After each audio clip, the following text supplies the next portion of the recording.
మనల్ని చిన్నప్పటి నుంచి పెంచి పోషించి ఆదరించిన పెద్దవాళ్ళని వాళ్ళ కష్ట సమయంలో ఆదరించకపోతే మన జీవితం ఎన్నో కష్టాల పాలవుతుంది. ఆ విషయాన్ని ఈ క్రింది కథ ద్వారా తెలుసుకుందాం. దయగల మిడత. అనాథలై ఆకలితో అలమటిస్తున్న ఒక సాలీడు తేనెటీగలను ఒక మిడత చూసింది. వాటికి ఆహారాన్ని అందించసాగింది. వాటిని తన వీపుపై ఎక్కించుకొని తన గూడుకు తీసుకెళ్ళింది. వాటిని పెద్దయ్యే వరకు తల్లి వలె పెంచింది. వయసొచ్చాక సాలీడు తేనెటీగలు ఇంటి నుంచి వెళ్ళిపోయాయి. ఒక రోజున సాలీడు గూడు అల్లుతోంది.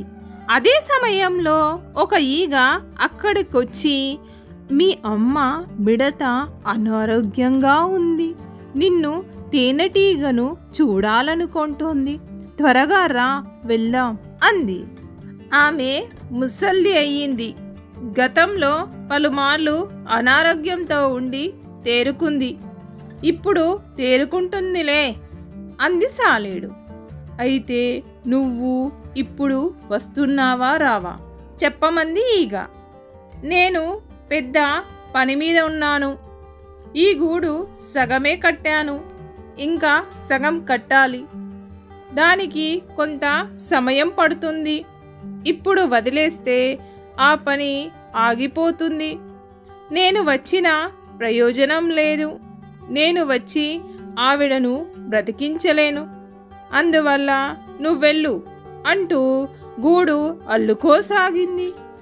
ఈగ చేసేది లేక తేనెటీగ వద్దకెళ్ళి మిడత అనారోగ్యం గురించి చెప్పింది. తేనెటీగ చాలా బాధపడింది. వెంటనే ఈగతో కలిసి మిడత దగ్గరికి వెళ్ళింది. తల్లికి సపర్యలు చేసింది. తేనెటీగను చూడగానే మిడత సంతోషంగా ఆనంద బాష్పాలు రాల్చింది. నన్ను నువ్వు చూసినట్లు నీ పిల్లలు నిన్ను చూస్తారు. నీ కుటుంబం బాగా వృద్ధి చెందుతుంది. తోటల్లో పువ్వులు మీకు ఆతిథ్యమిస్తాయి.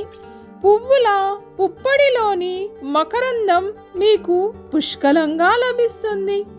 ప్రజలు మీరిచ్చే తేనెను తీసుకొని ఎంతో మెచ్చుకుంటారు అంటూ తేనెటీగను దీవించింది.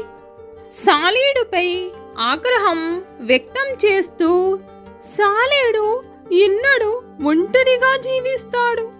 గూడు కట్టుకున్నా అది చెల్లాచెదురైపోతుంది. జీవితాంతం గూడు కోసం అల్లుకుంటూనే కాలం గడపాల్సి ఉంటుంది. సుఖం అనేదే వాటికి లభించదు. నా మాటలు నిజం కావాలి అంటూ శపించింది. ఆనాటి నుంచి తేనెటీగలంతా ఒకే కుటుంబంలాగా జీవిస్తున్నాయి. అవి సేకరించిన తేనెను జనం ఆస్వాదిస్తూ మెచ్చుకుంటున్నారు. సాలీడుకు తల్లి శాపం తగిలింది. చీకటిలో గూడు అల్లుకుంటూ కూర్చుంటుంది. జనం ఎప్పటికప్పుడు వాటిని తీసేసి తరిమేస్తుంటారు. తల్లి మాటలు అలా నిజం అయ్యాయి. మీకు ఈ కథ నచ్చినట్లయితే లైక్ చేయండి, మీ ఫ్రెండ్స్కి షేర్ చేయండి. మరిన్ని కథల కోసం కథా సమయాన్ని సబ్స్క్రైబ్ చేయండి.